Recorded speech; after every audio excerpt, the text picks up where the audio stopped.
Hello dear students, in today's video we will find out the cube root of 1728 with the help of prime factorization method, and which is also the fastest way to calculate cube root of any number. So start करते हैं। सबसे पहले हमें निकालना पड़ेगा इसका prime factors. Okay, prime factors निकालने के बाद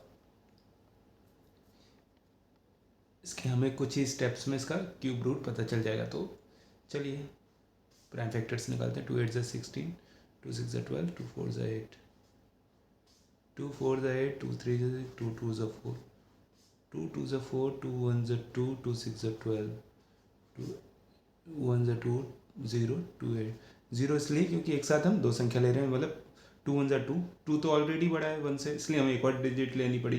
तो इसलिए यहाँ पे बीच में हमने 0 लगा दिया एक साथ लेने पे। अब देखिए 108 का 2 से मल्टीप्लाई करोगे तो 2 से 16 आ जाएगा। अगर मैं 0 ना लगाता यहाँ पे, अगर 18 लिखता तो यहाँ पे 36 आता, जो कि यहाँ पे है ही नहीं। ठीक है ना, एक बार पॉज करके वीडियो आराम से समझ लेना ये चीज़। ठीक है, 2 2 4, 2 7 14, 3 3 3 3 9 27, 3 3 3 1। ठीक है, ये आए इसके प्राइम फैक्टर्स। ठीक है, अब करना क्या है कि हमें थोड़ा सा इसका ध्यान रखना है कि हम क्यूब रूट निकाल रहे हैं।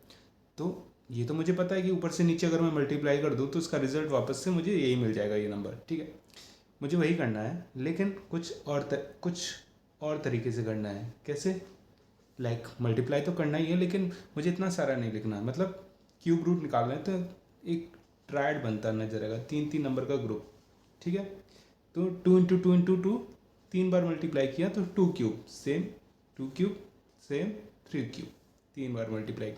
अब यही चीज़ मैंने इसके सामने लिख दी। ठीक है ना, यही तो कह रहा था कि मैं सबको मल्टीप्लाई करना है।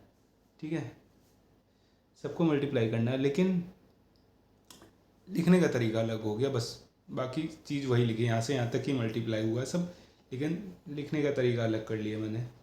फिर इस अलग अलग क्यूब को मैं एक साथ भी लिख सकता हूँ। कैसे? होल क्यूब कर देता हूँ, एक ब्रैकेट के बाहर मैंने क्यूब लगा दिया। ठीक है, अब ना क्यूब को मैं, चलो एक स्टेप कर लेते, इसके बाद करेंगे। 2 2 4, 4 3 12।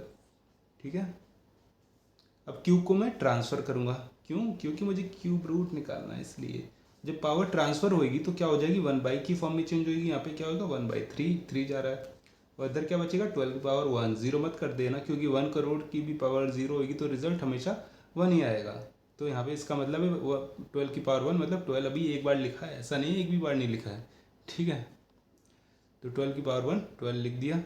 अब इस 1/3 को ही मैं बोलूँगा क्यूब रूट, या फिर 1/2 होता तो स्क्वायर रूट हो जाता। ठीक है, तो finally cube root of 1728 is equal to 12 होगा। होप सो आपको ये क्वेश्चन अच्छे से समझ में आया होगा। अगर आपको ये क्वेश्चन अच्छे से समझ में आया हो तो प्लीज़ मेरे चैनल को लाइक शेयर एंड सब्सक्राइब करना बिल्कुल भी ना भूलें। मिलते हैं नेक्स्ट वीडियो में, तब तक के लिए थैंक यू सो मच।